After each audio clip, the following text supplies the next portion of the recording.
I love FPS games. When I was a kid, I played games like GoldenEye, Project IGI, and No One Lives Forever.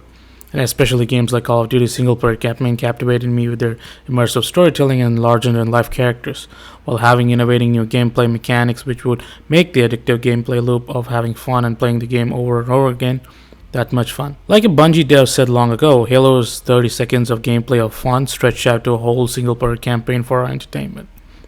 That is exactly what RoboCop Rogue City is, pure unadulterated fun packed into a small package. Coming from the developers Teon, who made the well-received Terminator Resistance game and the not-so-well-received Rambo video game for the PS3, but being a small developer and learning from their mistakes and successes with previous endeavors, RoboCop Rogue City is the perfect sequel to fans of the RoboCop movies and a near-perfect game for fans of the FPS genre. Being a contrarian myself, I was highly skeptical when they announced a RoboCop game set in the original timeline and how the gameplay will be much fun to play, and boy did they prove me wrong. So let's get into why RoboCop is the best FPS that released in 2023.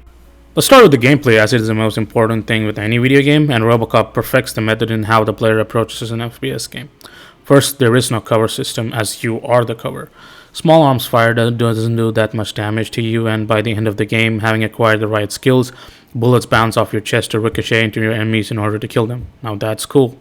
The gameplay mainly consists of corridors filled with enemies, with some levels being broken up into straight linear shooting segments and some semi-open sandbox locations where every time you revisit, the objectives are scattered around, and with side missions or encounters to keep up the gameplay and story interesting. There is also a variety of weapons for you to find and use, but you can only carry two at any given time, and one of them is your trusty Auto 9 pistol.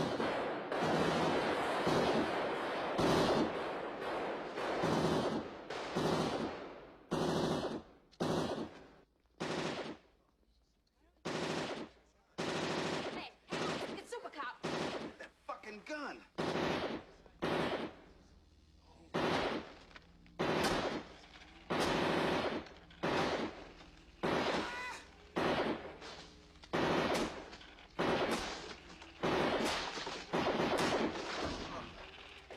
Shit. This guy is really good. He's not a guy, he's a machine. What are they gonna do, replace us?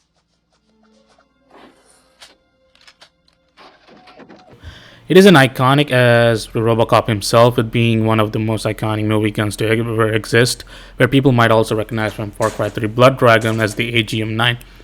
And the Auto 9 is the only gun you need to get you through the whole game. It also offers its own upgrade system by finding different motherboards throughout the game by exploration and story unlocks, which significantly change how the game gun behaves with regards to fire rate, damage output, reload speed, recoil control, and some mods make the gun full auto, meaning with an infinite ammo reserve, you do not need to reload the gun at all.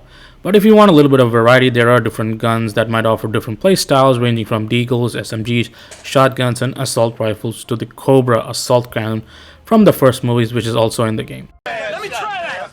Cobra assault cannon, state of the art, bang bang.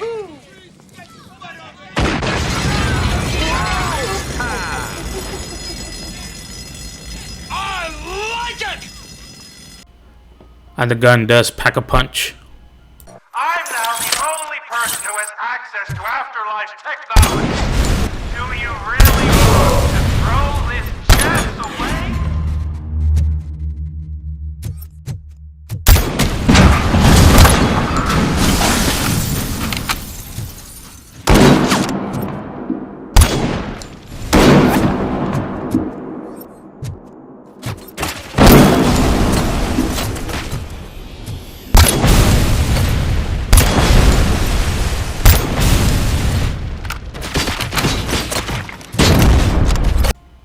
There are also skills you can acquire by going down certain skill paths, but be aware you can't unlock all skills by the end of the game. You need to pick and choose where you want to invest skills in. The focus and scan skills offered for the best in the utility. Used as a focus skill slows down time. If fully upgraded, each skill adds to the slow-mo timer, just like in Max Payne or Sleeping Dogs. The scan skill unlocks the ricochet function, where it scans surfaces where you can shoot bullets and reflect them onto enemies behind cover or even around corners. It limited use in levels make it more satisfying to use rather than making it overpowered, but keeps the combat interesting. You can also unlock a dash ability which gives you a short boost to cover distances or close the gap between you and some guards. It's a good skill to pick up, and the flash ability is also a good skill to stun a group of enemies to pick them off when they are stunned. By the end of the game, RoboCop controls like an M1's Abrams tanks after getting the best motherboard upgrade for your gun, which also lets you full auto without reloading. RoboCop feels like an M1's Abrams tank who had a baby with an 810 Warthog. And if you guys missed the days when breaching a door enables slow-mo, which gives you a few extra seconds to pick off targets, it is really fun to do because in some places you will need to do it to save hostages in some areas or as part of side objectives. Modern games, for some reason, do not want to do slow-mo breaches anymore, especially the new Call of Duty, as they were the ones who popularized the trends of breaching doors in slow-mo. I want to also quickly touch on the UI design for the game, since this is an FPS and all the information displayed on the screen is diegetic due to the cybernetic interface inside RoboCop's head. It's intuitive and interesting how all information is provided to the player by scanning objects in the environment with the aim button, but more modern games need to have interesting UI design in order to stand out on how the player engages with the game world. Let's quickly talk about the enemy variety and AI. Throughout the game, there are many enemy types to keep the combat engaging and interesting enough not to fatigue the player with repetition.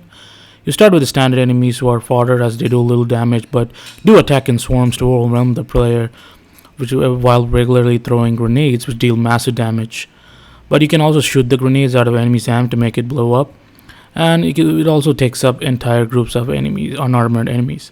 The AI is competent enough to make sure the player is paying attention so that any mistake results in the player's death due to their own mistakes and not because of unfair AI. As I said before in the gameplay section of the video, levels are mainly broken into linear corridors with combat to sandbox open exploration, which breaks up the gameplay with RoboCop doing some grunt work from issuing parking tickets, breaking up domestic disturbances to solving murders with some detective work.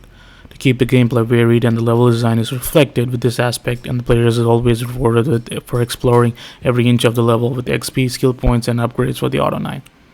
During exploration, players will come across inaccessible areas which might say they need specific skills in order to progress, but that is not true. For instance, this train right here needs a level 3 engineering skill to activate.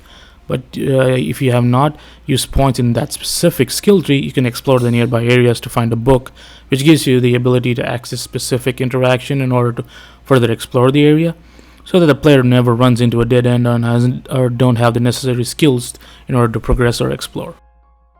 So I'm not going to spoil anything about the story. I will say that the game has a plot line to bridge the original movies together, as this game is set between RoboCop 2 and 3. RoboCop 3 has some story beats with plot threads that are never addressed, and this game does a good job of tying up those loose ends. By giving every important character the time they need to feel important enough and keep the player invested in the story without getting too boring. And also a bonus is to longtime fans of the RoboCop franchise, Peter Weller reprises his role as the RoboCop with the snappy dialogue and one-liners. There are also many side quests and characters which are unique to the game, whose fate you will decide based on your actions, and said actions is reflected in how the game world views RoboCop, either as an ally or an OCP product. The writing and dialogue are also good enough to compete with major AAA writing with millions of dollars behind it, but concerning modern games, that is not saying much. That being said, I would encourage everyone to experience the story for themselves. Well, RoboCop is a near-perfect game in comparison to its relative small budget and development team, but that being said, one of the major complaints with the game is that there is no new game plus. Since the game does offer multiple endings, dialogue options, character interactions, and not to mention you can't even fully upgrade your skills by the end, having New Game Plus will definitely incentivize players to play the game again with having to acquire every skill and gun upgrade to have fun. When it comes to performance, I played on the PS5 in quality mode and there were no frame drops or stutters during my playthrough. But that being said, I came across this weird bug where if you are over leveled in damage and move fast through the levels, you mess up the enemy spawns, as I think the devs wanted the players to slow down so that the trigger volumes for enemy spawns are placed through choke points triggered properly. But if you're really good at the game, some enemy time spawns are too fast and they fall onto the map, forcing you to restart the game in order to progress. But this doesn't happen often. Still wanted to mention just in case. In conclusion, I gotta say RoboCop is my game of the year and the best FPS of 2023. I say this again, I didn't trust the game to be as good as it was, thinking or hoping that we're going to make the gameplay as fun and as engaging however they can, and they did it in spades. I hope the success of this game gives the devs the spotlight they need to not only get the funding to do a sequel to RoboCop Rogue City, but also other small middleware developers who are making games in this space. as I personally think middleware games from devs outside the US are where innovation in games are going to happen, and they need our support in order to do that. Taeyeon has also respected the source material and the fans of the original movie by being faithful to RoboCop without trying to push modern politics, diversity, or even inclusion in the name of being progressive. Thank you for watching the video till the end. Please subscribe, leave a like, and please definitely comment, as I love engaging with people who genuinely care about video games and entertainment. Thank you. Hey, Robo! Do the robot dance! Watch and learn, young man.